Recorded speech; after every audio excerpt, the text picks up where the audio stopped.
কথা বলার সময়ই মানে ইংলিশটাই বেশি বলে, লাইক এই সেই অনেক কিছুই, মানে তাদের মনে হয় এটাই স্মার্টনেস। আসলে এবার অন্যরকম একটা ফিলিংস। অন্য বছর যেমন থাকে যে পড়াশোনার একটা চাপ থাকে, এই বছর সেটা নাই। আর মনের ভিতর অন্যরকম একটা প্রশান্তিও আছে যে না, আমি এক জায়গায় এস্টাবলিশ হতে পেরেছি।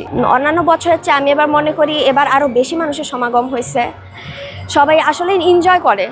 বাঙালিয়ানা লুক সবাই, কিন্তু আজকে আমরা ওয়েস্টার্ন লুকে তেমন কাউকে দেখবো না, বেশিরভাগই আমরা বাঙালিয়ানা লুকেই দেখবো। এটা আমাদের কালচার, তো আমি আশা করি সবাই আমাদের কালচারটাকে বেশি ফলো করবে, ওয়েস্টার্ন কালচারের দিকে বেশি ঝুঁকে না পড়ে আমাদের কালচারটাকে আমাদেরই ধরে রাখতে হবে, না হলে কিন্তু এটা হারিয়ে যাবে।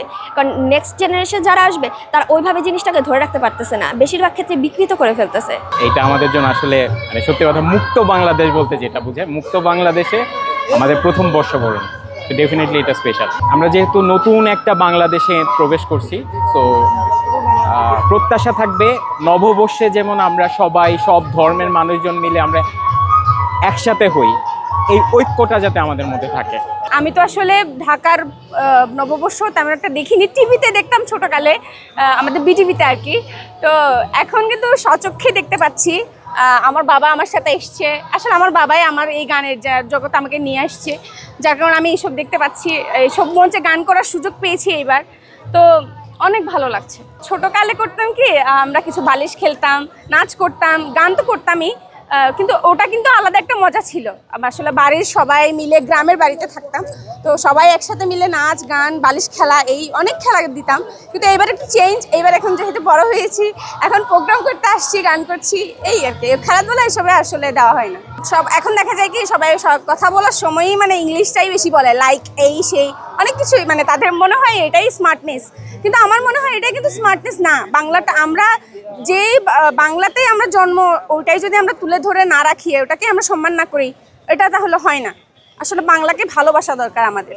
একনল হ্যান্ড ওয়াশ 100% প্যারাবেন ফ্রি, তাই নিরাপদ হাতের জন্য আস্থা রাখুন একনলে। আমি অলমোস্ট 5-6 বছর পরে আবার রমনায় আসলাম। এর মাঝখানে আমি আমার ইউনিভার্সিটির ইসেতে ছিলাম যেহেতু, তো ওই প্রোগ্রামটাই অ্যাটেন্ড করা হতো, তো এইদিকে আসা হয় নাই। তো অলমোস্ট 6 বছর পরে এখানে আসলাম, ভালো লাগছে। খুবই ভালো লাগে যে ফ্যামিলির সাথে একটা মানে সবসময় তো টাইম স্পেন্ড করা হয় না পড়াশোনার চাপে, সো এই কয়েকটা এরকম উৎসবের দিনগুলোতেই শুধুমাত্র এভাবে টাইম স্পেন্ড করা হয়। পরিবারকে সময় দেওয়াই তো ওটা অন্যরকম, যেহেতু আমরা সবসময় ব্যস্ত থাকি, একটা ছুটির দিন সেখানে আমরা পরিবারের সবাইকে নিয়ে ঘুরলাম, সাজলাম, এটাই আমার কাছে অনেক। আমরা চাই একটা সুস্থ বাংলাদেশ, যেন আমরা সবাই ভালোভাবে মুক্তভাবে ঘুরে বেড়াতে পারি, থাকতে পারি, এটাই আমাদের কাম্য। এবং 1432 যেন আমাদের এটাই বয়ে আনে, এটাই সবার প্রত্যাশা। এখনের পয়লা বৈশাখ তো আসলে ওইভাবে হয় না, হয়তো রমনায় আসি করে, আর ছোটোবেলায় মেলা হতো, মেলায় যেতাম বাবার সাথে, ভাইয়ের সাথে,